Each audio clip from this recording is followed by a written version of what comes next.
దేవుని యొక్క దివ్య కృపను బట్టి గడిచిన వారం నుండి ఈ సమయం వరకు దేవుడు మనం కాచి కాపాడి మరొక ఆదివారము దేవుని స్తుతించడానికి, గణపరచడానికి, మన జీవితాలకి అవసరమైన, మన కుటుంబాలకు అవసరమైనటువంటి మెండైనటువంటి ఆశీర్వాదాలు పట్టుకుని వెళ్ళడానికి ఈ తరుణాన్ని, సమయాన్ని దేవుడు మనకు అనుగ్రహించడం నిజంగా ఆనందించదగ్గ విషయం. సోదరులు చక్కటి పాటలు వారు నడిపించగా వారితో కలిసి మనం పాడగలిగాము, స్తుతించగలిగాము. ఈ ఆదివారము ఈ 2వ నెలలో ఆఖరి ఆదివారం ఇది. దేవుని చిత్తమైతే వచ్చే ఆదివారం 3వ వారంలోనికి, అనగా 3వ నెలలోనికి మనం వెళ్ళిపోతాము.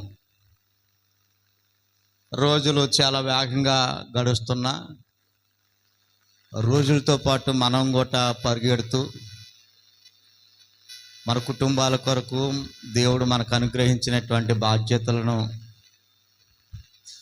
నెరవేర్చుకుంటూ అదే క్రమంలో మన విశ్వాసాన్ని, మన భక్తిని కూడా కాపాడుకుంటూ మేము దేవునికి సంబంధించిన బిడ్డలము అనేటువంటి విషయాన్ని రుజువుపరచుకోవడానికి ఇంకా ఈ విధమైనటువంటి ఆదివారం ఆరాధనలో మనం అందరము సంతోషంగా దేవుణ్ణి మన హృదయాల్లో ప్రతిష్ఠించుకొని ఆయన ఆరాధించడానికి, స్తుతించడానికి ఈ సమయము, ఈ తరుణము కేటాయించినటువంటి రీతి చాలా గొప్పది. ప్రియులారా, మన వాళ్ళు అందరూ ఆరాధనకు వస్తూ ఉన్నారు. అయితే కొంచెం సమయానికి రాలేకపోవటం వల్ల ప్రార్థన మిస్ అయిపోవటం, అలానే కొందరైతే పాటలు మిస్ అయిపోతాం, మరికొందరైతే వాక్యం కూడా మిస్ అయిపోయే పరిస్థితి. అలా కాకుండా మనముగా ఒకవేళ మనం సిద్ధపడగలిగితే వారానికి 1 గంట దేవుని సన్నిధిలో పరిపూర్ణంగా మహోన్నతుడైనటువంటి దేవుణ్ణి ఆరాధించగలము, స్తుతించగలము. ప్రియులారా, ప్రతి వారము దేవుని సన్నిధిలో ఒక మంచి వాక్యాన్ని మనం నేర్చుకుని ఆత్మీయంగా బలపడుతూ ఉన్నాం.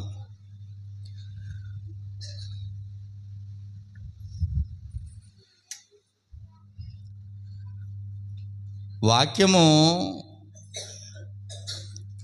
మనల్ని ఆలోచింపజేసే విధంగా ఉందని, దేవుని వాక్యము మనల్ని ప్రభావితం చేస్తుందని, దేవుని వాక్యంలో శక్తి ఉంది గనక ఆ శక్తి యొక్క ప్రభావాన్ని బట్టి మన జీవితానికి మార్గనిర్దేశకులను చేసుకోవడానికి ఇది నిజంగా చాలా గొప్ప సదవకాశము. అలాంటి ఉన్నతమైనటువంటి వాక్యాన్ని నేర్చుకోవడానికి మనం అందరము పరిపూర్ణ సిద్ధపాటు కలిగి ఉండటము నిజంగా ఆనందించదగ్గ విషయం. ప్రియులారా, ఈరోజు ఒక ప్రత్యేకమైనటువంటి అంశాన్ని మనం నేర్చుకుందాం. ఈరోజు మనం నేర్చుకోబోతున్నటువంటి అంశము ఉప్పు నేర్పే పాఠం అనే అంశాన్ని మనం నేర్చుకోబోతా ఉన్నాం. చెప్పాలి ఒకసారి, ఉప్పు నేర్పే పాఠం. ఏ పాఠం నేర్చుకుంటున్నాం మనం? ప్రియులారా, మన కళ్ళ ముందు ఎంతోమంది, కొన్ని కోట్ల మంది మనుషులు ఉన్నారు. మనుషుల ద్వారా ఒక మనిషి పాఠం నేర్చుకోవడానికి అవకాశం ఉంది. ఎన్నో జీవులు ఈ లోకంలో జీవిస్తున్నప్పుడు జీవులను బట్టి పాఠాలను నేర్చుకుంటా ఉన్నాము. ఎన్నో వృక్షాలు ఈ లోకంలో ఉన్నాయి, వాటిని బట్టి పాఠాలు. మన ఇంట్లో వాడుకునే ఎన్నో పదార్థాలు, ఎన్నో వస్తువులు ఉన్నాయి.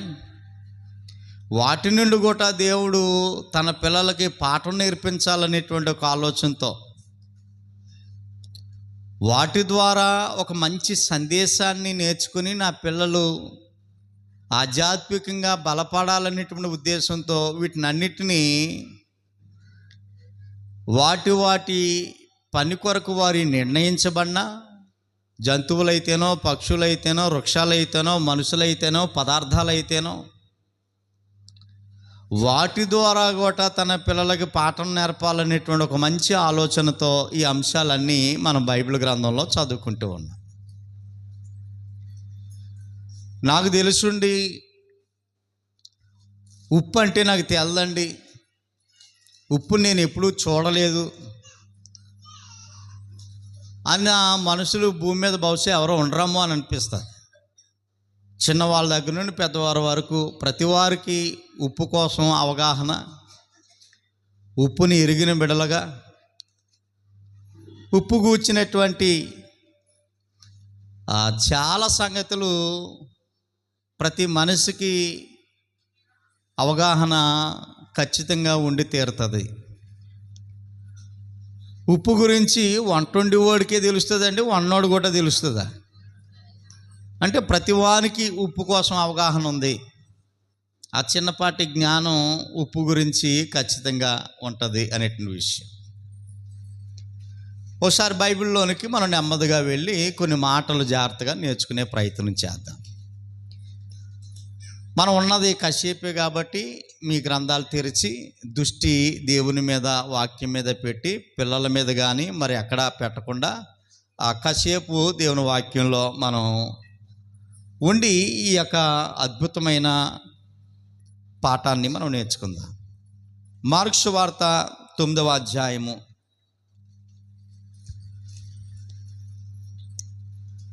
మార్కు సువార్త 9వ అధ్యాయము 50వ వచనాన్ని మనం చదువుకుందాం. ప్రియులారా, ఉప్పు మంచిదే కానీ ఉప్పు నిసారమైన ఎడల దేని వలన మీరు దానికి సారము కలుగుజేతురు? ఇది ప్రశ్న. ఓ ప్రశ్నతో ఈ యొక్క విషయాన్ని, ఈ యొక్క అధ్యాయాన్ని ముగిస్తూ విషయాన్ని జ్ఞాపకం చేస్తూ ఉన్నాడు. మార్కు సువార్త 9వ అధ్యాయంలో ఇంచుమించు 50 వచనాలు ఉన్నాయి. చాలా సంగతులు ప్రభువారు ప్రబోధిస్తూ ఈ అధ్యాయాన్ని ముగిస్తూ ఒక కీలకమైన ప్రధానమైనటువంటి విషయాన్ని ఆయన ప్రస్తావిస్తూ ఉన్నాడు. ఉప్పు మంచిదే కానీ నిసారమైన ఎడల, అంటే ఉప్పులో సారము లేకపోతే, ఉప్పులో సారం లేకపోతే ఆ ఉప్పుకి సారం లేని ఉప్పుకి ఏది కలిపితే మళ్ళీ సారం వస్తుంది? ఒకసారి మీరు ఏదైనా చెప్పగలరా? ఉప్పుకి సారం లేదండి. ఆ సారం లేని ఉప్పుకి ఏం కలిపితే సారం వస్తుంది? గాను నేను ఏమైనా కలిపితే సారం వస్తుందా? మరి కారం, లేకపోతే ఇంకా ఏదైనా మంచిది ఏదైనా కలిపితే, ఖరీదైంది ఏదైనా కలిపితే సారం వస్తుందా? రాదు. ఇది సామాన్యంగా ప్రతి వానికి తెలిసినటువంటి సంగతే. ఉప్పు మంచిదే కానీ ఉప్పు నిసారమైతే దేని వలన మీరు దానికి సారము కలుగు చేతురు? ఏది కలిపితే నిసారమైనటువంటి ఉప్పుకి మళ్ళీ సారం వస్తుంది అంటే రాదు అని చెబుతూ కింద లైన్లో ఒక మంచి విషయాన్ని ఆలోచన చేస్తూ ఉన్నాడు. మీలో ఎవరిలో చూడాలి, బైబిల్ చూడాలి అందరూ. మీలో మీరు ఉప్పు సారము గలవారే ఉండి ఒకరితో ఒకడు సమాధానముగా ఉండుడని చెప్పాను. వాస్తవానికి ఈరోజు మనం నేర్చుకోబోతున్నటువంటి పాఠాంశానికి ఈ లైనే పాఠాంశంగా మెయిన్ హెడ్డింగ్ పెట్టుకున్నాను నేను. అయితే కొంచెం చెప్పుకోవడానికి ఇబ్బంది పడతారేమో అని చెప్పేసి ఉప్పు నేర్పే పాఠం అని పెట్టాం. కానీ మీలో ఉప్పు సారము గలవారు ఎవరు అనేటువంటి పాఠం ఇది. మీరు ఉప్పు సారము మీలో ఉందా, ఉప్పు సారం మీలో ఉందా అనేటువంటి పాఠం. అది కొంచెం ఇబ్బందిగా ఉంటుందని ఉప్పు నేర్పే పాఠం అని కొంచెం త్వరగా కనెక్ట్ అవ్వడానికి, త్వరగా అర్థం చేసుకోవడానికి ఈ పాఠాన్ని ఇలా మనం మార్చుకున్నాం. ఓకే, మంచిదే. ప్రియులారా, మనం ఎలాగ ఉండాలని దేవుడు వాక్యం చెప్తా ఉందనంటే ఉప్పు సారము కలిగి ఉండాలి. మీరు దేవుని పిల్లలైతే ఉప్పు సారం కలిగి ఉండాలి అన్న విషయాన్ని ఆయన ప్రస్తావిస్తూ ఉన్నాడు. ఇక నెమ్మదిగా విషయంలోనికి మనం వెళ్దాం. యేసు ప్రభు వారు ఈ లోకానికి వచ్చి ఆయన వస్తూ ఉత్తినే రాకుండా పరలోకము నుండి ప్రభువారు ఈ లోకానికి వచ్చారు గనక, పరలోకము నుండి వచ్చినటువంటి ప్రభు ఉత్తినే రాకుండా దేవుని యొక్క బోధను, అంటే దేవుని జ్ఞానాన్ని ఆయన పట్టుకుని వచ్చారు ఈ లోకానికి. దేవుని జ్ఞానాన్ని ఈ లోకంలో ప్రభువారు బోధిస్తూ ఉన్నారు. ఒక వ్యక్తి దేవునికి దగ్గరగా ఉండాలనుకునేటువంటి వారు, మహాదేవుని యొక్క దివ్య ఆశీర్వాదాలు భూమి మీద ఉంటుండగా అనుభవించాలనుకునేటువంటి వారు, ఇగో ఇలాగుండాలి అని బ్రతుకు పాఠాలను, ఎన్నో అంశాలు, బ్రతుకు సంబంధించినటువంటి బ్రతుకు సూత్రాలను ప్రభువారు బోధించారు. ఇది మత్తయి సువార్త 5వ అధ్యాయంలో ఈ సంగతులు ఉంటాయి. మత్తయి సువార్త 5వ అధ్యాయంలో యేసు ప్రభువారు మొట్టమొదటిసారిగా ఈ లోకంలోనికి వచ్చిన తర్వాత, సేవను ఆరంభించిన తర్వాత మొట్టమొదటిసారిగా యేసు ప్రభువారు బోధిస్తున్నటువంటి బోధనా ఉపదేశం ఇది. 5వ అధ్యాయం ప్రారంభం నుండి ప్రభువారు ఏం బోధిస్తూ ఉన్నారు అంటే, మీరు దేవుని పిల్లలుగా ఉండాలనుకుంటున్నారా? మీరు దేవుడు అనుగ్రహించే భౌతిక ఆత్మీయ ఆశీర్వాదాలు పొందాలనుకుంటూ ఉన్నారా? అనేకులకు కాంతివంతంగాను, అనేకులకు దీవెనకరంగాను మీరు, మీ పిల్లలు, మీ కుటుంబం ఉండాలనుకుంటున్నారా? అయితే ఈ బ్రతుకు సూత్రాలను మీరు పాటించండి. ఏంటి ఈ బ్రతుకు సూత్రాలు అనంటే, ఆత్మ విషయమై దీనులైనటువంటి వారు ధన్యులు అనే విషయాన్ని చెప్తూ ఉన్నాడు ఆయన. దుఃఖపడువారు ధన్యులు అని చెప్తున్నాడు ఆయన. సాత్వికులు ధన్యులని, నీతి కొరకు ఆకలి దప్పులు గలవారు ధన్యులని, కనికరము కలిగినటువంటి వారు ధన్యులని, హృదయ శుద్ధి గలవారు ధన్యులని, సమాధానపరచువారు ధన్యులని, నీతి నిమిత్తము ఎవరైతే హింసింపబడతారో వారందరూ ధన్యులని, మీ మీద అబద్ధముగా చెడ్డ మాటలు పలుకున్నప్పుడు మీరు ధన్యులు అని ఈ మాటలన్నీ బోధిస్తూ ఉన్నారు యేసు ప్రభువారు.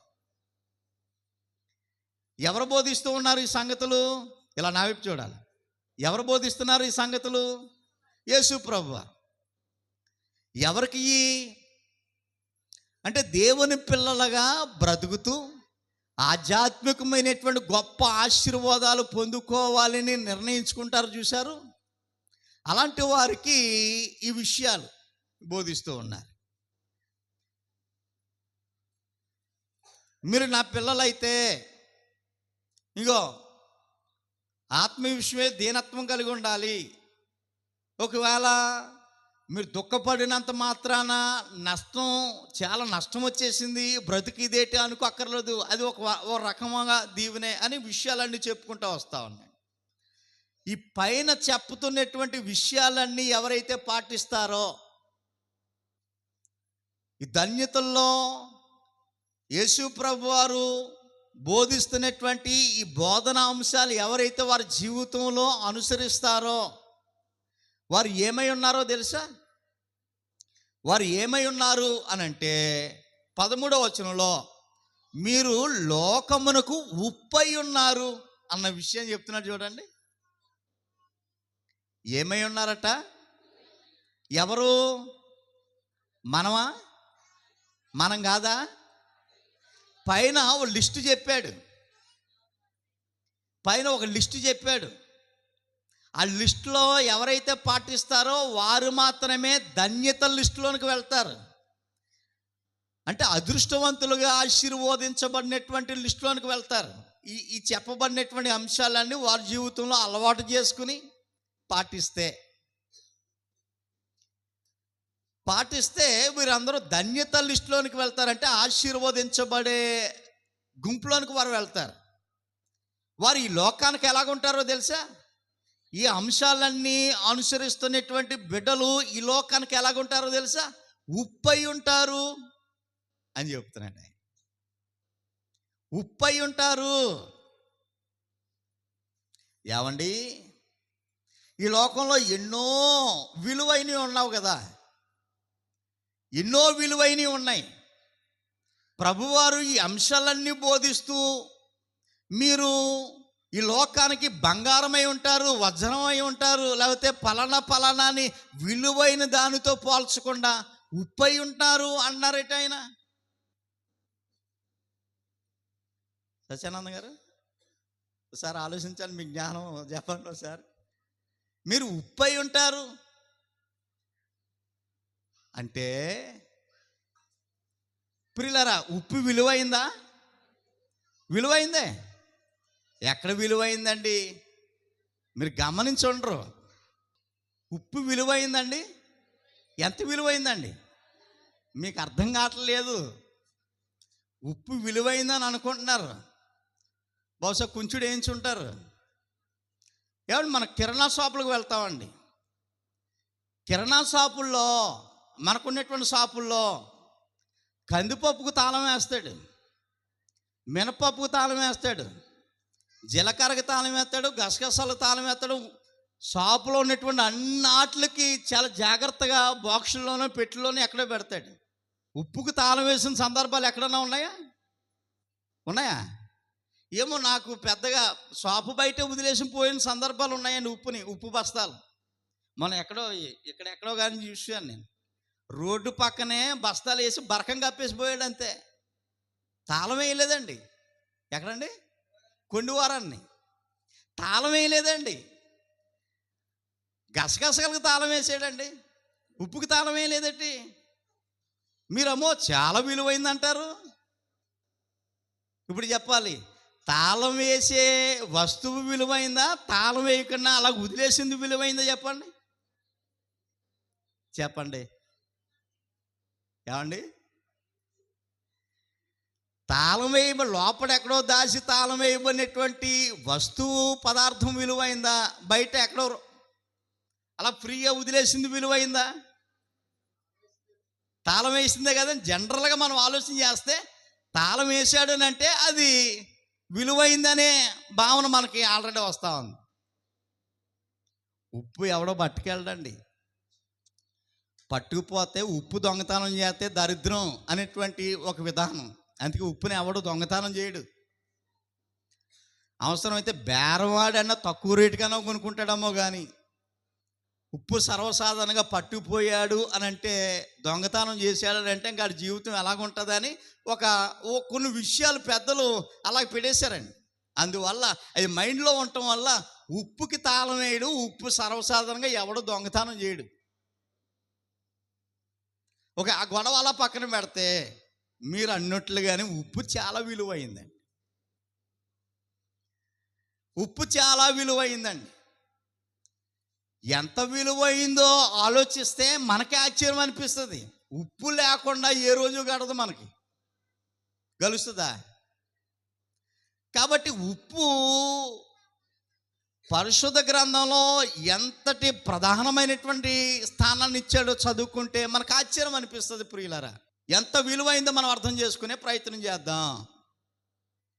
చాలా విలువైందని. లేవియాకాండము, దయచేసి మీ గ్రంథాలు తెరిచి లేవియాకాండము 2వ అధ్యాయం అండి. లేవియాకాండము 2వ అధ్యాయము.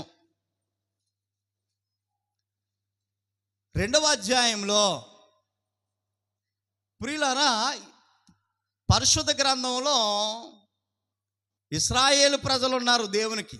పాత నిబంధన చరిత్రలో ఇశ్రాయేలీలు ప్రతి విశ్రాంతి దినాన్ని దేవాలయానికి వెళ్ళాలి, దేవుని మందిరానికి వెళ్ళాలి. వెళుతూ ఉత్తి చేతులతో వెళ్ళడానికి లేదు. దేవుని మందిరానికి వెళ్ళే ఈ బిడ్డలు దేవునికి ఏం పట్టుకుని వెళ్ళాలి? అర్పణలు పట్టుకుని వెళ్ళాలి. దేవుని మందిరానికి నైవేద్యాన్ని పట్టుకుని వెళ్ళాలి. ఇది ఇశ్రాయేలీలకి దేవుడు విధించినటువంటి కట్టడ ధర్మశాస్త్రంలో. అంటే దేవుని మందిరాన్ని ఒక వ్యక్తి దర్శించాలి అంటే ఉత్తి చేతులతో వెళ్ళడానికి వీలు లేదు. నైవేద్యాన్ని పట్టుకుని వెళ్ళాలి, దేవాలయానికి అర్పణ పట్టుకుని వెళ్ళాలి. అయితే ఇశ్రాయేలు దేవాలయంలోనికి అర్పణను పట్టుకుని వెళ్తున్నటువంటి ప్రతి వ్యక్తి ఏం పట్టుకుని వెళ్ళాలో ఈ వాక్యాన్ని చదువుకుంటే మనకు అర్థమవుతా ఉంది. లేవియాకాండము 2వ అధ్యాయము చూడండి ప్రియులారా, 13వ వచనాన్ని మనం చదువుకోబోతా ఉన్నాము.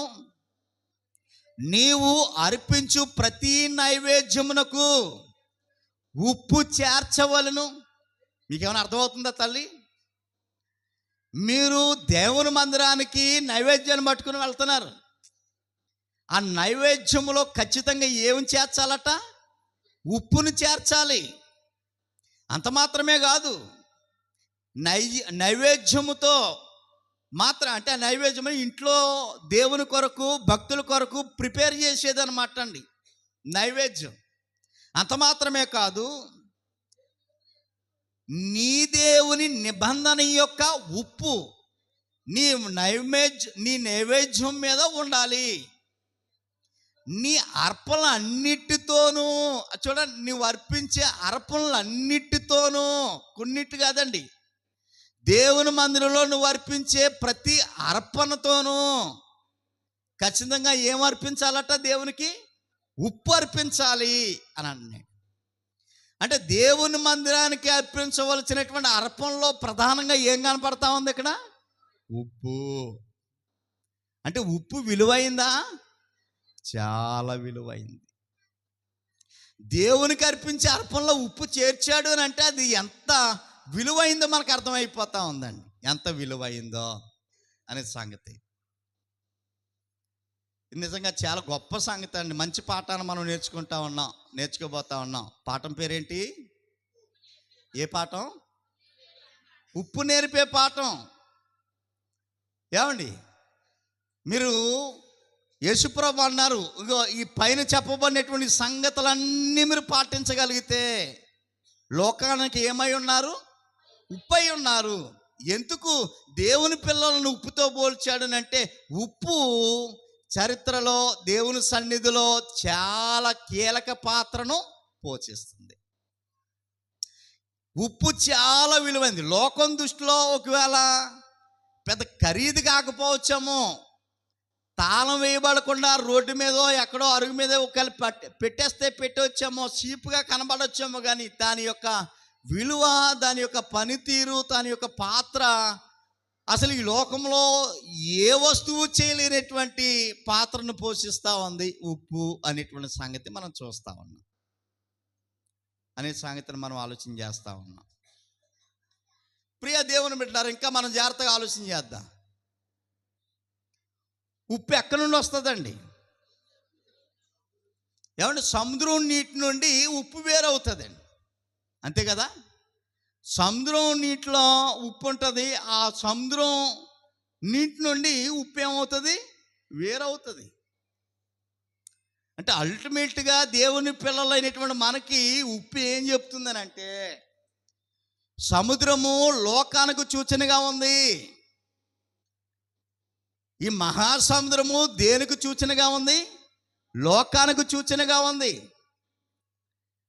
సముద్రము నీటిలో ఉంటున్నటువంటి ఈ ఉప్పు ఏమండి, సముద్రంలో ఉన్నంత కాలం కనబడదా మనకి, ఆ ద్రవ పదార్థంగా కనబడదండి.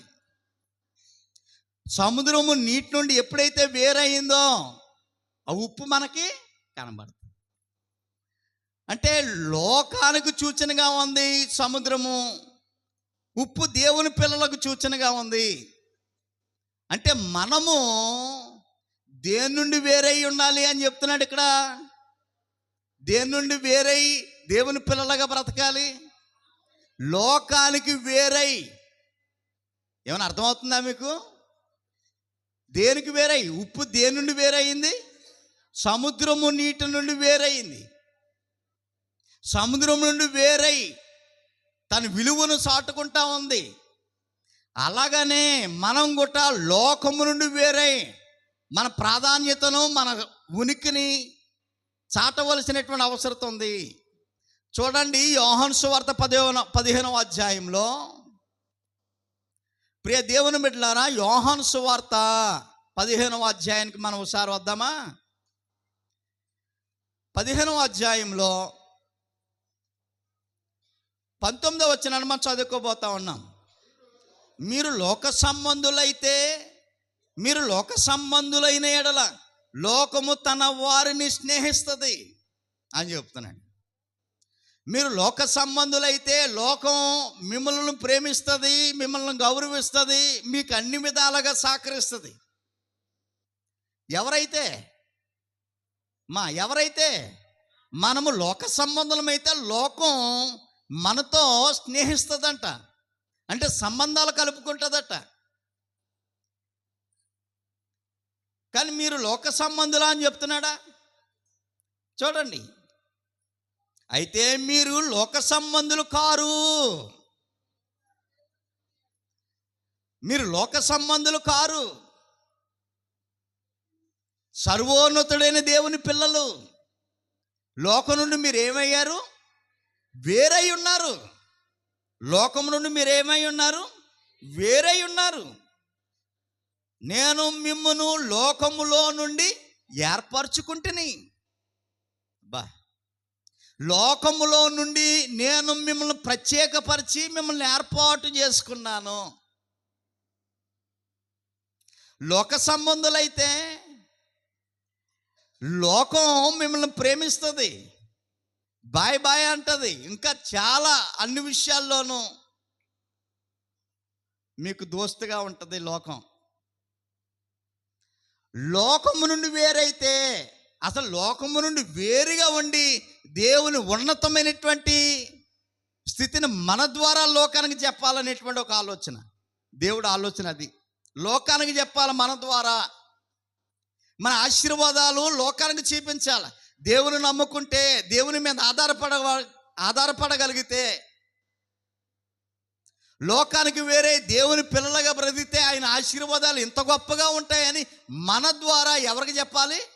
లోకానికి చెప్పాలి. అందుకే దేవుడు ఏర్పాటు చేసుకున్నాడు. కానీ దేవుని పిల్లలము అనేవాళ్ళు లోకంలో కలిసిపోయే సందర్భాలు ఉన్నాయా? మీరు చెప్పాలి, నాకు ఉన్నాయండి, చాలా ఉన్నాయి. రక్షణ పాత్రను చేతబట్టుకుని రక్షణ పొంది దేవుని సన్నిధిలో ఈ సృష్టిని కలిగించినటువంటి దేవవాక్కు, శక్తిగల వాక్కు కలిగినటువంటి గ్రంథాన్ని పట్టుకుని దేవుని మందిరానికి వస్తూ ఉన్నాం మనం. అలాంటి వాక్కులు కలిగినటువంటి దేవుని పిల్లలుగా ఈ లోకము నుండి వేరై ఉండవలసిన మనము లోకంలో కలిసిపోయి కొన్ని కార్యక్రమాలు చేసే సందర్భాలు లేకపోలేదు. పైపొచ్చి ఏమంటారు? ఏది పోనీయకూడదండి. ఏది పోనీయకూడదా? ఎవరు చెప్పారు నీకు? ఒకవేళ అలాగా వారికి నచ్చినట్టుగా, లోకానికి నచ్చినట్టుగా మనం చేయకపోతే వాళ్ళు రారండి. వాళ్ళ కోసం దేవుని గొట్ట వదులుకుంటామా మనం? వదులుకుండే వాళ్ళు లేరా అనుకున్నారా? చెప్తా ఉన్నాడు, దేవుని వాక్యం చెప్తా ఉందా, మీరు లోకానికి వేరై ఉండాలి. దేనికిలాగా చెప్పాలి? దేనికిలాగా? ఉప్పు దేనికి వేరై ఉంది? దేనికి వేరై ఉందండి? సముద్రానికి వేరవటం వల్లే ఇది ఉప్పు అనేటువంటి సంగతి. సముద్రంలోనే ఉంది ఉప్పు, వేరయ్యేంత వరకు తెల్లలేదు మనకి. సముద్రం నిండా ఉప్పు ఉంది, కానీ తెలుసా? తెలియదు, కనబడదు మనకి. వేరవుతేనే కనబడుతుంది. దేవుని పిల్లలంటే వీరే, ఉప్పు అంటే ఇదిరా అనేటువంటి సంగతి. చాలా గొప్ప సంగతి, చాలా గొప్ప సంగతి. ప్రియ దేవుని బిడ్డలారా, చూడండి, ఉప్పు యొక్క లక్షణాల గురించి కొన్ని విషయాలు మనం ఆలోచన చేద్దాము. తర్వాత ఉప్పు యొక్క ప్రయోజనాల గురించి మనం ఆలోచన చేద్దాము. ఈ విషయాలన్నీ దేవుని పిల్లలకు ఆపాదిస్తూ మహాదేవుడు ఈ మాటలు తన గ్రంథంలో రాయించి ఆ గ్రంథాన్ని ప్రతి వాని చేతిలోనే పెట్టేశాడు ఆయన. ఈ గ్రంథం నువ్వు ఇంటికి పట్టుకుని పోవాలా, ఇంట్లో పెట్టుకోవాలా. ఆ గ్రంథంలో ఉప్పు గురించినటువంటి సమాచారం ఉంది, అది నీకు ఇంటిమేషన్ ఇస్తూ ఉంది. ఇది నీకు సంబంధించిన చదువుకుని మేలుకుంటే నేను దీవించడానికి నేను సిద్ధంగా ఉన్నాను అనేటువంటి విషయాన్ని. ప్రియ దేవుని బిడ్డల, లోకము నుండి వేరే బ్రతకటం అని అంటే చిన్న సంగతి కాదు. ఇది సవాలుతో కూడినటువంటి జీవితం, దేవుని పిల్లల యొక్క జీవితం. ఎన్నో అవమానాలు, ఎన్నో నిందలు. అందరూ బాయ్ అని అనరండి, చీ కొడతారు. ఈవిడ మొండిదండి, మన మాట ఎందండి, ఇతను మొండోడండి, మన మాట ఎండండి అనేవాళ్ళు ఎంతోమంది ఉన్నారు. కానీ మార్చుకోవాలి. మీరు లోకానికి ఏమై ఉన్నారని ప్రభు చెప్తూ ఉన్నాడు. ఉప్పుతో పోల్చాడంటే ఉప్పు యొక్క శ్రేష్టత, ప్రాధాన్యత ఎంత గొప్పదో మనం అర్థం చేసుకోవాలి అనేటువంటి సంగతిని మనం నేర్చుకోబోతా ఉన్నాం. ప్రియ దేవుని బిడ్డలారా, ఉప్పు ఏ రంగులో ఉంటుందో చెప్పండి తల్లి మీరు? తెల్లగా ఉంటుందండి. ఉప్పు తెల్లగా ఉంటుంది.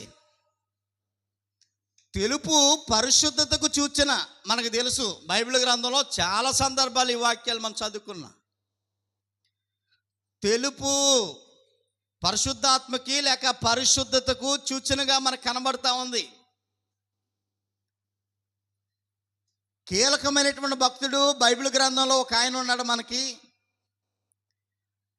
ఆయన ఒకానొక సందర్భంలో పాపం చేసినప్పుడు దాన్ని తెలుసుకుని పశ్చాత్తాపపడి దేవుని సన్నిధానానికి వచ్చి దేవుని పాదాలు పట్టుకుని దేవుని వేడుకుంటూ ఉన్నాడు.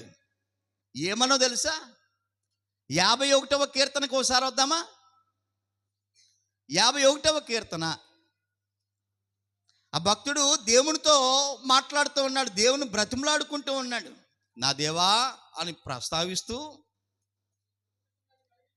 నా దేవా నీ కృప చెప్పును నన్ను కరుణించానని ఆరంభాన్ని ఆ విధంగా ప్రారంభిస్తూ 7వ వచనంలో ఏమంటా ఉన్నాడనంటే, నేను ఏమండి పవిత్రుడగునట్లు, దేవా నేను పవిత్రుడగునట్లు ఈశోపుతో నా పాపము పరిహరింపుము, హిమము కంటెను నేను తెల్లగా ఉండినట్లు నువ్వు నన్ను కడుగుము అని ప్రార్థన చేస్తున్నాడు. హిమము కంటే తెల్లగా ఉండినట్లు. తెల్లగా ఉండటం అంటే పై ఆకారం, ముఖం తెల్లగా ఉండటం కాదు, పరిశుద్ధంగా ఉండాలి. నేను తెలుసో తెలియక పొరపాటు చేశాను నాయన, ఇప్పుడు తెలుసుకున్నాను, నన్ను విడిచిపెట్టొద్దు, నా చేతిలో నీ చేతిలో నన్ను త్రోసివేయద్దని చెబుతూ నన్ను పవిత్రపరచు నాయన. ఆ పవిత్రత అంటే ఏంటో చెప్తున్నా, నన్ను తెల్లగా కడుగు. హిమము కంటే, హిమము అంటే అర్థం ఏంటో తెలుసా? మనసు. మనసు అంటే తెల్లగా ఉంటుందని. మనసు ఐస్ ఘాట్లు తెలుసు కదా, మనం మనసు అంత తెల్లగా, అలాగ నన్ను కడుగు అని ప్రస్తావిస్తావు అన్నాడు ఆయన. అంటే నన్ను పవిత్రపరచు అంటే ఉప్పు మనకి ఏమి నేర్పిస్తూ ఉందండి? ఉప్పు రంగు ఎలాగైతే తెలుపో ఆ తెలుపు మనల్ని సూచిస్తూ ఉంది. దేవుని పిల్లలు పరిశుద్ధంగా ఉండాలి. మానవ జన్మగా ఈ లోకంలో ప్రభావాలను బట్టి, పరిస్థితులను బట్టి, ఆర్థిక ఇబ్బందులను బట్టి ఒకవేళ పొరపాటు చేస్తే అది తెలుసుకుని దేవుని పాదాల మీద పడిపోయి దావీదు ఎలాగైతే గోజాడాడో, నన్ను విడిచిపెట్టవద్దు నాయన, ఒకవేళ నన్ను విడిచిపెడితే నేను ఈ లోకంలో బ్రతకలేను, నీ సహాయము నీ అండదండలు లేకపోతే నేను బ్రతకలేను. బ్రతకటం అని అంటే 3 పూటలు తింటే ఎలాగ బ్రతుకుతాడు? ఆ బ్రతుకు కాదు. నీ కుమారుడిగా నీకు వేరుగా నేను బ్రతకలేను అని అర్థం. నీకు వేరుగా నేను ఏం చేసినా అది నాకు దీవెనకరం కాదు. మీరు లేకపోతే నాకు బ్రతికి ఎక్కడ ఉంది? అన్న విషయాన్ని చెప్తూ నన్ను పవిత్రపరచు. ఎంతగా పవిత్రపరచాలని అంటే ఉప్పు ఎలాగైతే తెల్లగా ఉంటుందో, అలాగే మనిషి ఎలాగైతే తెల్లగా ఉంటుందో అంత తెల్లగా నన్ను కడుగు నాయనా అనేటువంటి విషయాన్ని భక్తుడు దేవునికి విజ్ఞాపనం చేస్తా ఉన్నాడు. అంటే దేవుని పిల్లలు ఈ వాక్యాన్ని బట్టి ఎలాగ ఉండాలని మనకు అర్థమవుతుంది. ఉప్పులాగా తెల్లగా ఉండాలన్నమాట. తెల్లగా ఉండాలంటే ఏ సబ్బు రాయాలో ఏమండి? సబ్బులు రాసే తెలుపు కాదు ఇది. వాక్యము ద్వారా మాత్రమే ఒక వ్యక్తి తెల్లగా రాగలడు. పై ఆకారంగా సుమి రంగు అంటే మనిషి కనబడే రంగు, శరీర రంగు కోసం చెప్పడం లేదు ఇక్కడ అన్న విషయాన్ని జ్ఞాపకం చేసుకోవాలి. ప్రియ దేవుని బిడ్డలారా, ఇంకా మనం జాగ్రత్తగా ఆలోచన చేద్దాము. ఇంకా చాలా జాగ్రత్తగా ఆలోచన చేద్దాము.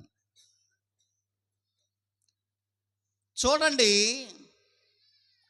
ఉప్పు యోబు గ్రంథం మనం ఆలోచన చేస్తే ఉప్పుకి నోరు ఉందండి. ఉప్పుకి నోరు లేకపోయినా అది మాట్లాడుతుంది. ఉప్పుకి నోరు లేకపోయినా ఉప్పు మాట్లాడుతూ ఉంది. ఏమని మాట్లాడుతుందో తెలుసా? ఉప్పు ఏమని మాట్లాడుతుందని అంటే, అన్నిటినీ వేసి చూడు, తర్వాత మీరు చెప్పాలన్నమాట, అన్నిటినీ వేసి చూడు, ఆఖరిని నన్నేసి చూడు అంటదట ఉప్పు. నిజమేనా ఈ మాట? మరి ఇందాక వినలేదన్నారు, నోరు లేదన్నారు. ఎస్, ఉప్పు మాట్లాడుతుంది నోరు లేకపోయినా. అన్నీ వేసి చూడు, ఆ తర్వాత నన్ను వేసి చూడు. ప్రియ దేవుని బిడ్డలారా, ఎంత మంచి కూర వండినా అమాంతంగా ఆ కూర రుచి పెరగాలంటే ఏమేస్తే వస్తుందో చెప్పండి? ఉప్పే. ఉప్పు. యోబు గ్రంథం 6వ అధ్యాయం 6వ వచనంలో అదే విషయాన్ని ప్రస్తావిస్తూ ఉన్నాడు ప్రియులారా. యోబు గ్రంథం 6వ అధ్యాయం 6వ వచనంలో, ఉప్పు లేకయే ఎవరైనా రుచి లేని వారుగా తిందురా అని ఒక ప్రశ్న లేవనెత్తుతున్నటువంటి సందర్భం మనం చూస్తూ ఉన్నాం. అంటే ఉప్పు వల్ల ప్రతి పదార్థానికి, ప్రతిదానికి ఏమొస్తుందండి? రుచి వచ్చేస్తుందండి. చాలా రుచి వచ్చేస్తుందండి. చాలా రుచి వస్తుంది. ఉప్పు అంత గొప్పదన్నమాట అండి ప్రియ దేవుని బిడ్డలారా. ఉప్పు రుచి వస్తుంది. ఎందులో వేసినా అది అమాంతంగా రుచి పెరుగుతుంది. మరి ఉప్పు ఎలాగైతే రుచినిస్తుందో అలానే మన మాటలు కూడా, దేవుని పిల్లల యొక్క మాటలు కూడా ఎలాగ ఉండాలి? రుచిగా ఉండాలని చెప్తున్నాడండి. దేవుని పిల్లల యొక్క మాటలు కూడా ఎలాగ ఉండాలట? రుచిగా ఉండాలి. మాటలు రుచిగా ఉంటాయా? ఉండాలి అనేటువంటి విషయాన్ని ప్రస్తావిస్తాం. ప్రియులారా, కొలసీలకు రాసిన పత్రిక మొదటి 4వ అధ్యాయం అండి. కొలసీ పత్రిక 4వ అధ్యాయము చూడండి ప్రియులారా, 6వ వచనంలో, ప్రతి మనుషునికి ఎలాగూ ప్రత్యుత్తరం ఇవ్వవలెనో అది మీరు తెలుసుకోవాలి. దేవుని పిల్లలుగా ప్రతి మనుషునికి ఎలాగూ ప్రత్యుత్తరం అంటే ఎలా మాట్లాడాలో, ఇతరులతో ఎలా మాట్లాడాలో అది మీరు తెలుసుకోవాలి. ఒకవేళ మీరు మాట్లాడవలసి వస్తే మీరు తెలుసుకొనుటకై మీ సంభాషణ, ఏమండి, మీ సంభాషణ, మీ మాటలు ఎలాగ ఉండాలని చెప్తున్నాడు ఇక్కడ. ఉప్పు వేసినట్లుగా ఎల్లప్పుడూ రుచిగలగాను కృపాసహితముగాను ఉండాలి. మీ మాటలు ఎలాగ ఉండాలంటే ఇతరులతో ఏ వేసినట్టుగా ఉండాలంటే, ఉప్పు వేస్తే ఎలాగైతే రుచి పెరిగిపోతా ఉందో ఆ వంటకానికి, ఆ కూరకి, అలాగే మన మాటలు కూడా అంత రుచికరంగా, కృపాసహితముగా, సమాధానంగా, శాంతివంతంగా, ఉండాలట. ఉంటున్నాయా? రుచిగా ఉంటున్నాయా మన మాటలు? ఏమి నేర్పిస్తుంది మనకి? ఈరోజు ఏ పాఠం నేర్చుకుంటున్నాం మనం? ఉప్పు నేర్పే పాఠం. ఉప్పు రుచినిస్తూ ఉంది. అలాగే నీ మాటలు కూడా రుచినివ్వాలి, నీ మాటలు కూడా రుచినివ్వాలి అనేటువంటి విషయాన్ని జ్ఞాపకం చేస్తూ ఉన్నాడు. నీ మాటలు కూడా రుచినివ్వాలి. కొంతమంది మాట్లాడుతుంటే రుచి కాదు, అంత కారమే. ఏమండి? రుచిలో చాలా రకాలు ఉంటాయి. పులుపని, చేదని, తీపని, వగరని, ఇలా. కానీ దేవుని పిల్లలు ఎలాగ ఉండాలంటే మీ మాటలు, ప్రధానంగా మీ మాటలు ఉప్పు వేసినట్లుగా ఉండాలి. ఉప్పు వేస్తే ఎలాగైతే రుచి వస్తూ ఉందో అలాగే నీ మాటలు వాళ్ళకి దీవెనకరంగా, మేలుకరంగా, ప్రయోజనకరంగా, సమాధానకరంగా ఉండాలి. అలా లేవా? గప్చిప్ అయిపో, మాట్లాడటం మానేసే, నష్టమేమీ లేదు అనేటువంటి విషయాన్ని జ్ఞాపకం చేస్తూ ఉన్నాను. అంత రుచికరంగా ఉండాలి. పేతురు రాసిన పత్రికలో మొదటి పత్రిక 2వ అధ్యాయం 1వ వచనంలో అక్కడ మీ దేవుణ్ణి, దయాళుడైనటువంటి మీ దేవుణ్ణి రుచి చూసి తెలుసుకోండి అనేటువంటి మాట మనకు కనబడతా ఉంటుందండి. మన దేవుడు దయాళుడు, ఆయన్ని ఎలా తెలుసుకోవాలట? రుచి చూసి తెలుసుకోండి. అంటే దేవుళ్ళో ఈ విధమైనటువంటి రుచిగల మాటలు ఉన్నాయి, దైవ మాటలు. ఆ మాటలు తెలుసుకుని రుచి చూచి దేవుడు ఎంత గొప్పోడో, ఆయన ఎంత ఉన్నతమైన వాడో అనేటువంటి విషయాన్ని మనం నేర్చుకోవాలి అనే సంగతిని జ్ఞాపకం చేస్తూ ఉన్నాడండి. అనే సంగతులు జ్ఞాపకం చేస్తున్నాయి. అర్థమవుతుందా ప్రియులారా? తర్వాతగా కొన్ని విషయాలు మనం ఆలోచన చేద్దాము. ఉప్పుకి వాసన ఏమైనా ఉంటుందండి? ఉప్పుకి వాసన ఉండదు. అంటే ఉప్పు తనంతట తాను వాసన, అంటే ఏదైనా ఓ పువ్వు కానీ ఏదైనా పెట్టామనుకో వాసన వస్తుందండి. చూడండి, మన కూరలు ఉన్నప్పుడు, కూరలు వండుతున్నప్పుడు మసాలా వేస్తాం, ఎంత అద్భుతంగా వాసన వస్తుందండి. మసాలా మనం వేసామనుకుని కూరలో, ఆ మసాలా వాసనకే బిర్యానీ వండుతున్నా, మంచి కూర, ఏదైనా మటన్ వండుతున్నా, చేపల కూర వండుతున్నా, ఏది వండుతున్నా మసాలా వేస్తూ ఉంటాం. ఆ మసాలా వాసనకే సగం ఆకలి తెగేసేస్తుంటుంది, పిడేస్తే బాగుండరా అనిపిస్తుంది. అంత వాసన వస్తుందండి, భలే వాసన వస్తుంటుంది. కానీ ఉప్పు వాసన లేదు. ఉప్పుకు వాసన లేదు. అన్నిటికీ వాసన ఉంది కానీ ఉప్పుకి వాసన లేదు. అంటే ఏమి నేర్పిస్తుందంటే ఉప్పుకి తనంతట తాను గొప్పగా పొగడ్తలకి ఇది అవ్వదు. నేనింత గొప్పదాన్ని, నేనింత గొప్పని అని ఉప్పు ఎప్పుడు చెప్పుకోదు. నా లెవెల్ ఏంటంటే, నా గొప్పతనం ఏంటంటే, నా స్థితి ఏంటంటే అని ఉప్పు ఎప్పుడు చెప్పుకోదట. మిగతాది ఏదైనా వాసన గుణాన్ని కలిగి ఉందేమో కానీ ఉప్పు ఆ విధంగా వాసన ప్రతిబింబించదు. అంటే గొప్పలకి పోదో, పొగడ్తలకి పోదో, తన స్థాయిలో తను ఉండి తన పని చేసుకుంటా పోతుందట. చాలా బాగుందండి. అలానే దేవుని పిల్లలుగా మనం కూడా ఏట్లకి పడిపోకూడదట, గొప్పలకు పోకూడదు. మన స్థాయి ఏంటో మనకు తెలుసు కదా, మన సంపాదన ఎంతో, మన స్థాయి ఏంటో, మన పిల్లల పరిస్థితి ఎంతో, అంతగా మించి ఎక్కువ గొప్పలకు వెళ్ళిపోతే తిప్పలు పడవలసింది మనమే. గొప్పలకు వెళ్ళిపోకూడదు అనేటువంటి విషయాన్ని జ్ఞాపకం చేస్తున్నాడండి. గొప్పలకు వెళ్ళిపోకూడదు. కొంతమంది పొగుడుతూ ఉంటారు, అబ్బో నువ్వు చాలా గొప్పవాడివి, నువ్వు చాలా గొప్పదానివి, నీ ఇల్లు ఎంత బాగుందంటే, నీ బండి ఎంత బాగుందంటే, నీ చీర ఎంత బాగుందంటే, నీ సొక్క ఎంత బాగుందంటే. అలాగా బుడగలాగా అలా పైకి ఎగిరిపోకూడదు. దేవుడిచ్చాడంతే, ఆయన కృప అన్నట్టుగా ఉండాలి తప్ప నేను గనక అనేటువంటి ఆలోచన. నేను గనక ఎవరన్నా ఉన్నారా ఈ ఊరిలో నాటి గొప్పోళ్ళు? నో. ఉప్పు అది చెప్పటం లేదు. బైబిల్ గ్రంథంలో ఒక వ్యక్తి ఉన్నాడు మనకి, ప్రజలందరి చేత ఎంపిక చేయబడ్డాడు రాజుగా. ఆయన పేరు హేరోదు. అపోస్తుల కార్యాలు 12వ అధ్యాయంలో హేరోదు రాజుగా ఎంపిక చేయబడ్డాడు. ఆ రోజే ప్రమాణ స్వీకారం. చుట్టుపక్కల రాజులు వచ్చారు, సామంత రాజులు వచ్చారు, ప్రజలు వచ్చారు, వీళ్ళంతా వచ్చారు. అందరి సమక్షంలోనే ఈ రాజుగారు ప్రమాణ స్వీకారం చేసిన తర్వాత తన ఉపన్యాసాన్ని ప్రారంభించాడు.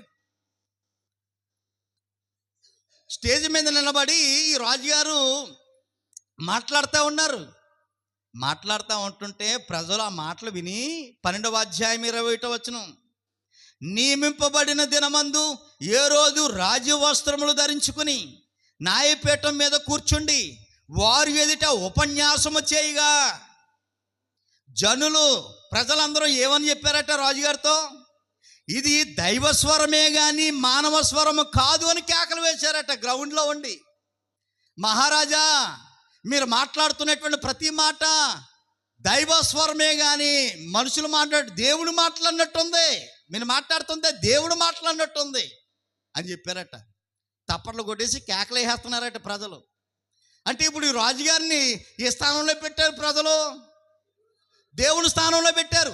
దేవుడు మాట్లాడుతున్నట్టుగా ఉంది అన్నారంటే నువ్వు దేవుడు నాయన అని చెప్తున్నారనమాట. మనోడు ప్రజలందరూ కేకలేసి తప్పలు కొట్టేసి దైవస్వరం, దేవుని స్వరం, దేవుని స్వరంలా ఉంది, మీరు దేవుడే మహారాజా, దేవుడు మీరు అని అంటుంటే ఉబ్బిపోయాడే తప్ప నేను దేవుడిని రా, నేను ఒక మట్టి మనిషిని, దేవుడు కొంతకాలం నాకు అవకాశం ఇచ్చాడు అంతే తప్ప నేను దేవుని కాదు. దేవుడు ఒక ఆయన ఉన్నాడు, ఆయనే సర్వాధికారి. ఆయన స్థానాన్ని దేనికి ఇవ్వడానికి లేదు, ఏ మనుషునికి ఇవ్వడానికి లేదు. ఆయనే యోగ్యుడు, పూజాహరుడు, ఆరాధ్యుడు. ఆయన తప్ప ఆయన స్థానాన్ని ఒకవేళ మనిషి తీసుకుంటే ప్రమాదం అని చెప్పాలా? ఈ రాజుగారు చెప్పాలా? చెప్పకుండా అలా గుప్పిపోయాడు. పొగుడుతుంటే పొగిడింపబడ్డాడు, ఉబ్బిపోయాడు. తర్వాత ఏం జరిగిందో తెలుసా? అతడు దేవుణ్ణి మహిమపరచనందున వెంటనే ప్రభు దూత అతను మొత్తెను గనుక పురుగులు పడి ప్రాణము విడిచాను. అమ్మో, దేవుని స్థానాన్ని తీసుకుంటే ఎంత ప్రమాదమా? దేవుని కంటే ఎక్కువగా హెచ్చించుకుంటే ఎంత ప్రమాదమా? మన కుటుంబాల్లో, మన జీవితాల్లో దేవునికి ప్రథమ స్థానం ఇవ్వకుండా ఆ స్థానాన్ని కూడా మనం భర్తీ చేస్తే ఇంత ప్రమాదం అనేటువంటి విషయం మనకు అర్థమవుతా ఉంది. కాబట్టి ప్రియ దేవుని బిడ్డలారా, ఆలోచిద్దాము. ఉప్పుకి ఏ గుణం లేదండి, వాసన గుణం లేదు. అంటే పొగిడింపబడే గొప్పలకు పోయే గుణం ఉప్పుకి లేదు అనేటువంటి సంగతి. మరి దేవుని పిల్లలు కూడా అలాగే ఉండాలి, ఉప్పుని పోలి ఉండాలి. జాగ్రత్తగా విషయాన్ని ఆలోచన చేద్దాము. ఇంకా మనం జాగ్రత్తగా చదువుకుందాం ప్రియులారా, జాగ్రత్తగా చదువుకుందాం. ఒకానొక సందర్భంలో పౌలు గారు, బర్నబా గారు ఓ ప్రాంతానికి వెళ్ళారు. పుట్టినప్పటి నుండి కుంటోడట, పుట్టుకతోనే కుంటివాడుగా పుట్టాడు అతను. పెరిగి పెద్దోడాడు, నేల మీద ఏనాడు నిలవలేదు. ఆ ప్రాంతానికి సువార్తకి వెళ్ళారు పౌలు గారు, దేవుని వాక్యాన్ని బోధించారు. దేవుని కృపచేత ప్రార్థన చేసి ఆ కుంటివాడికి కాళ్ళు వచ్చినాయి. అప్పుడు వాడుకు నడవలేనటువంటి ఆ కుంటివాడు లేచి నడుస్తూ ఉన్నాడు, గంతులు వేస్తూ ఉన్నాడు. ఊరంతా ఈదంతా పరిగెడతా ఉన్నాడు. ఊరంతా ఆశ్చర్యపోతా ఉన్నారు. అదేంట్రా, ఆ దెమ్మ మీద పాపం కూర్చునేవాడు, కాళ్ళు లేవు కదా, ఎలా పరిగెడుతున్నాడు ఊరంతా చెప్పేశాడు మొత్తానికి.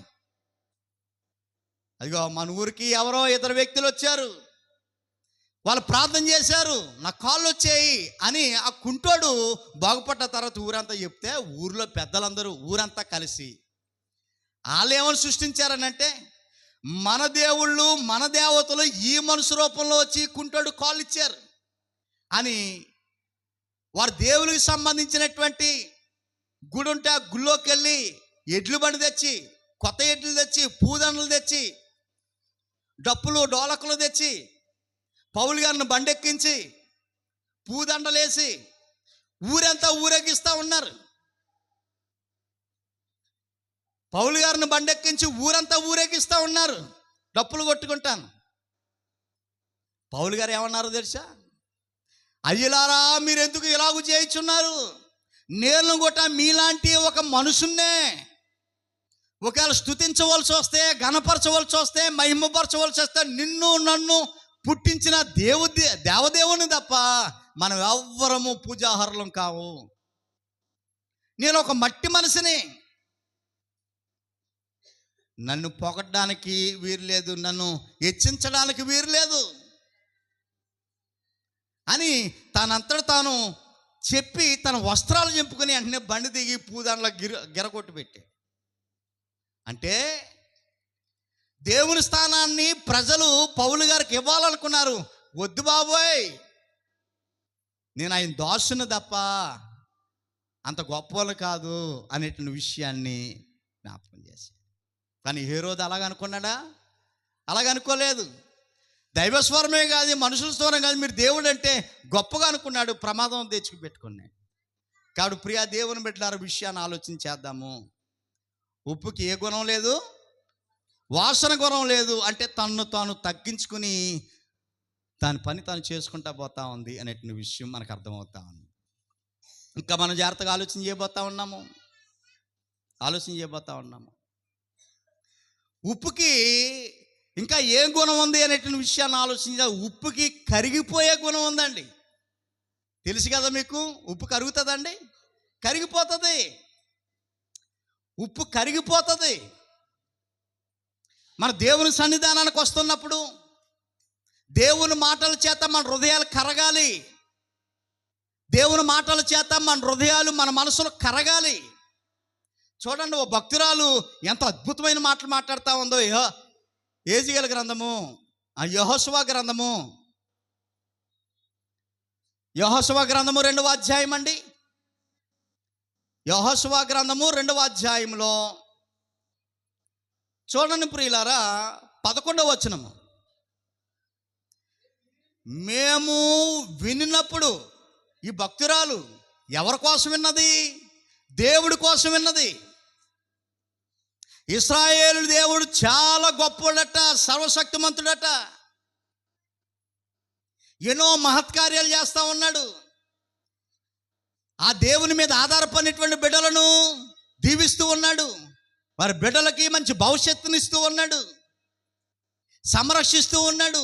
ఆ గొప్ప దేవుని కోసం మేము విన్నప్పుడు, ఆ దేవదేవుని కోసం మేము విన్నప్పుడు, యెహెజ్కేలు గ్రంథం, యెహోషువ గ్రంథము 2వ అధ్యాయం 11వ వచనంలో 178 పేజీ నెంబరు. మేము విన్నప్పుడు మా గుండెలు కరిగిపోవును అని చెప్పేసి తల్లి చెప్తా ఉంది. దేవుని కోసం విన్నప్పుడు మా గుండెలు కరిగిపోయాయి. దేవుని కోసం విన్నప్పుడు మా గుండెలు కరిగిపోయాయి. ప్రియ దేవుని బిడ్డలారా, ప్రతి ఆదివారం దేవుని కోసం వింటున్నామా మనం? పోయిన ఆదివారం ఏం చెప్పుకున్నామా మనం? పోయిన ఆదివారం వచ్చిన బిడ్డలు చెప్పండి, పోయిన ఆదివారం ఏమైనా పాఠం చెప్పుకున్నావా? ఊరికే అలా వచ్చి అందరూ పలకరించుకుపోయా? దేవుని గుడారములో అతిథిగా ఉండగలిగిన వాడెవడు? ఈ వారం పాఠం ఏంటి? ఉప్పు నేర్పిన పాఠం. ఈ పాఠాన్ని 1కి 10 సార్లు వినే అవకాశాన్ని దేవుడు ఇచ్చాడు. ఇక ఈ రికార్డింగ్ ద్వారా నేర్చుకోవచ్చు, పర్ల తప్పేమండి. మనం ఏం చేస్తామనంటే ఇది ఒక కంకర్రాయిలాగా, కంకర్రాయి కరగదండి. ఇంకా ఎన్ని పాఠాంశాలు చెప్పు, ఇంక రాయి ఏదో మనోళ్ళే సామెత అంటారు, అదే కదులు మెదులులే బెల్లం కొట్టినా రాయిలాగా. మమ్మీ, ఈరోజు నాకు 1000 రూపాయలు కావాలి మమ్మీ అని కూతురు అడిగింది అనుకో, పట్టుకెళ్ళమ్మా, 2000 పట్టుకెళ్ళు. డాడీ ఈరోజు నాకు 2000 కావాలా. కాలేజీలో ఏంటి, స్కూల్లో ఏంటి, ఏదో అంటున్నారు కదా, ఏమండి, ఫేర్వెల్ పార్టీ 3000 పట్టుకెళ్ళినానా. అమ్మా, సంఘంలో ఈ కార్యక్రమం చేసుకుందాం. పోయిన నెలలో చెప్పాడు ఆయన, నో కరుగు. పోయిన వారం చెప్పాడు, నో కరుగు, అంతా మెరుగే. ఏమండి, ఇంకా అంతమాలు ఏ చెప్తాడు అని ఒక నిర్ధారణకు వచ్చేస్తారు వాళ్ళు. కంతమాలు. అందుకని ఇంకో 3-4 సంవత్సరాల నుండి చెప్పడం మానేశానండి. అవసరం లేదు, చేసేవాళ్ళు ఖచ్చితంగా చేసేస్తారండి. ఇప్పుడు ఇంతమందిరం మనకు అర్థమని అనుకున్నామా? ఎవరు కట్టారు ఇది? మనం అందరం మనం వేసుకున్నట్టే కదా. దేవుడు ఎంత గొప్పోడో చూడండి. హృదయాలు కరగాలి. దేవుని మాటలు వింటుంటే హృదయాలు కరగాలి. ఈ తల్లి చెప్తా ఉంది, దేవుని కోసం వింటా ఉంటుంటే మా గుండెలు కరిగిపోతా ఉన్నాయి. అందుకే మేము స్పందిస్తూ ఉన్నాం. అందుకే దేవుని పిల్లలుగా మేము ఉండడానికి నిర్ణయాలు తీసుకున్నాం. దేవుని పిల్లలుగా ఉంటే లోకం గుర్తించదు, లోకంతో మాకు పని లేదు. దేవుడు ఉంటే చాలు అనేటువంటి ఒక ఆలోచన. ఉప్పుకు కరిగే గుణం ఉంది. అలాగే దేవుని మాటలు మనం హృదయాలు కరిగి దేవునికి అనుసంధానం చేయబడి మనకున్నటువంటి స్థితిని బట్టి ఆ సామర్థ్యాన్ని బట్టే ముందుకి వెళ్ళవలసిన వారుగా ఉన్నాము అనేటువంటి సంగతిని మీకు జ్ఞాపకం చేస్తూ ఉన్నాను. ప్రియ దేవుని బిడ్డలారా, ఇలా ఎన్నో సంగతులు ఉప్పుని గురించి దేవుని వాక్యం మనకు నేర్పిస్తూ ఉంది. ఉప్పుని గురించి అర్థమవుతుందా ప్రియులారా? మీరు ఏమై ఉండాలని దేవుడు చెప్తున్నాడు? దేనికి? లోకానికి మీరు ఉప్పు అయి ఉన్నారు. ఉప్పు ఎంత గొప్పదో మనకు అర్థమైంది. ఉప్పు యొక్క ప్రయోజనాలు ఏంటో, ఉప్పు యొక్క స్థితి ఏంటో, ఉప్పు యొక్క స్థానం ఏంటో మనకు అర్థమైంది. అంత మాత్రమే కాదు, ఉప్పు చెడును తొలగిస్తుంది. ఉప్పు ఏం చేస్తుందండి? చెడును తొలగిస్తుంది, చెడిపోకుండా కాపాడుతుంది. అర్థమవుతుందా ప్రియులారా? అలానే చెడుని ఎలాగైతే తొలగిస్తుందో మన హృదయంలో నిండిపోయినటువంటి చెడును వాక్యం అనేటువంటి శక్తి హృదయంలోనికి పంపించి చెడునంతా బయటికి పంపించవలసిన అవసరం మనకుంది. వాక్యం హృదయంలో ఉన్న మూలుగుల్లోనికి వెళ్ళిపోతుందంట. మూలమూలలోనికి వాక్యాన్ని వెళ్ళిపోయి మనల్ని శుద్ధి చేస్తుందంట వాక్యం. ఎబ్రీ పత్రిక మనం చదువుకుంటాం కదా 4:12. వాక్యానికి అంత శక్తి ఉంది కాబట్టి వాక్యం మన హృదయంలోనికి వెళ్ళేటట్లుగా, శుక్రవారం బుధవారం ఎక్కడ ప్రార్థన అయితే అక్కడ వాక్యం హృదయంలోకి వెళ్ళేటట్లుగా, అవకాశం ఉన్నా వినియోగించుకోలేని ఎంతోమంది ఉన్నారు అక్కడక్కడ. నో మనకు అలా కుదరదు, ఉపయోగించుకోవాల్సిన అవసరం ఉంది. ఇలా ఎన్నో సంగతులు ఉప్పు గురించి మనం ఆలోచన చేస్తూ ఉన్నాం. ప్రియ దేవుని బిడ్డలారా, ఉప్పు సారం నీలో ఉందా? ఒక ప్రశ్న వేస్తూ ఉన్నాడు ఆయన. ఉప్పు సారం నీలో ఉందా? ఉండాలని దేవుడు కోరుతున్నాడు. మనం అందరం ఎలాగ ఉండాలట ఈ లోకానికి? ఉప్పు వలే. అంటే ఉప్పు యొక్క ఏ లక్షణాన్ని కలిగి ఉందో, ఉప్పు ఏ గుణాన్ని కలిగి ఉందో అలాంటి గుణాలను వాక్యం ద్వారా మనం సంపాదించుకుని దేవుని ప్రియబిడ్డలుగా దైవాశీర్వాదాలు పొందుకునేవారుగా ఉండాలి అనేటువంటిది ఈ పాఠాంశం యొక్క ముఖ్య ఉద్దేశం. కాబట్టి ఆ విధంగా మనం వాక్యంలో దేవుని సన్నిధిలో మనం, మన పిల్లలు, మన కుటుంబాలు ఎదిగి దైవాశీర్వాదాలు అందుకుందాం. మంచి మాటలు వినేటువంటి మీకు ప్రభు నామంలో వందనాలు.